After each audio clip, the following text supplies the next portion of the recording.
పాలాభిషేక కార్యక్రమమే. Big boss నిర్వాహకులకు జూబ్లీహిల్స్ పోలీసులు నోటీసులు జారీ చేశారు. ఈ నెల 17వ తేదీన బిగ్ బాస్ సీజన్ 7 ఫైనల్ సందర్భంగా జరిగిన ఆందోళనలపై నోటీసులు ఇచ్చారు. బిగ్ బాస్ యాజమాన్యంగా ఉన్న ఎండోమల్ స్టైన్ ఇండియా ప్రైవేట్ లిమిటెడ్ కు నోటీసులు జారీ చేశారు. ఆ రోజులో జరిగిన అల్లర్లలో విన్నర్ పల్లవి ప్రసాద్ ను అరెస్ట్ చేశారు. అంతేకాదు కోర్టు 14 రోజులు రిమాండ్ విధించారు. అయితే అరెస్ట్ అయిన రెండో రోజే అతనికి బెయిల్ వచ్చింది.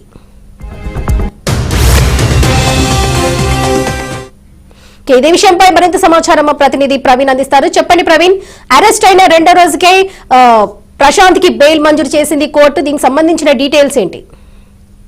వరలక్ష్మి, అయితే బిగ్ బాస్ షో గత ఆదివారం రోజు జరిగిన బిగ్ బాస్ షో 7వ సీజన్ లో పల్లవి ప్రశాంత్ సామాన్య రైతు బిడ్డగా వచ్చేసి అయితే షో విన్నర్ గా నిలవడం జరిగింది. అయితే అక్కడ ఉన్నటువంటి ఆ రోజు విన్నర్ గా నిలిచిన రోజు ఆయన బయటికి వస్తున్న క్రమం లోపల అయితే ర్యాలీ నిర్వహించడం జరిగింది. ఆ ర్యాలీ ఉధృతం దారి తీసిందనే చెప్పాలి. అయితే ఇరు వర్గాల మధ్య దాడి లోపల ప్రభుత్వ ప్రైవేట్ ఆస్తులు కూడా ధ్వంసం చేయడం జరిగింది. ధ్వంసం చేసిన నేపథ్యంలో పల్లవి ప్రశాంత్ ను తో పాటు మొత్తం టోటల్ గా ఆ యొక్క కేసులో నిన్నటి వరకు ఆ యొక్క కేసులో మొత్తం 23 మందిని అరెస్ట్ చేసింది. దాని లోపల మొత్తం టోటల్ గా 15 మందిని అయితే సెంట్రల్ కూడా జైలుకు తరలించింది.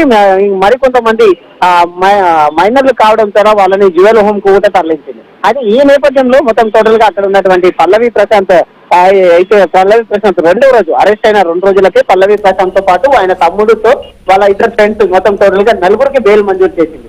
అయితే బెయిల్ పైన కొన్ని షరతులతో కూడిన బెయిల్ ను కూడా ఆయనకు మంజూరు చేసినట్టుగా తెలుస్తుంది. అయితే ఎక్కడ కూడా మీడియా ముందు మాట్లాడకూడదు, అయితే ఖచ్చితంగా ఈ ఆదివారం రోజు అయితే పోలీసుల ముందల విచారణకు హాజరు కావాలనే నేపథ్యంలో ఇవన్నీ కండిషన్స్ పెడుతూ ఆయనకు బెయిల్ మంజూరు చేసింది. అయితే పబ్లిక్ లో కూడా కొద్దిగా చిన్న విమర్శలు కూడా వస్తున్నాయి. అయితే ఈ యొక్క షో నిర్వహించడం వలన ఇంత రాజేంద్రమైంది కాబట్టి పల్లవి ప్రశాంత్ నే బాధ్యతగా చేశారు. అయితే షో నిర్వాహకులకు కూడా బాధ్యత ఉంటుంది. షో నిర్వాహకులకు కూడా ఆ నోటీసులు ఇవ్వాలంటూ చేసిన క్రమం లోపల ఈ రోజు జూబ్లీహిల్స్ పోలీసులు అయితే ఆ యొక్క బిగ్ బాస్ 7 షో నిర్వాహకులు ఎవరైతే ఉన్నారో వాళ్ళకు కూడా నోటీసులు పంపించినట్టు తెలుస్తుంది. అయితే ప్రభుత్వ ఆస్తుల ధ్వంసం పైన అయితే వివరణ ఇవ్వాల్సిందిగా నోటీసులు అయితే జారీ చేశారు.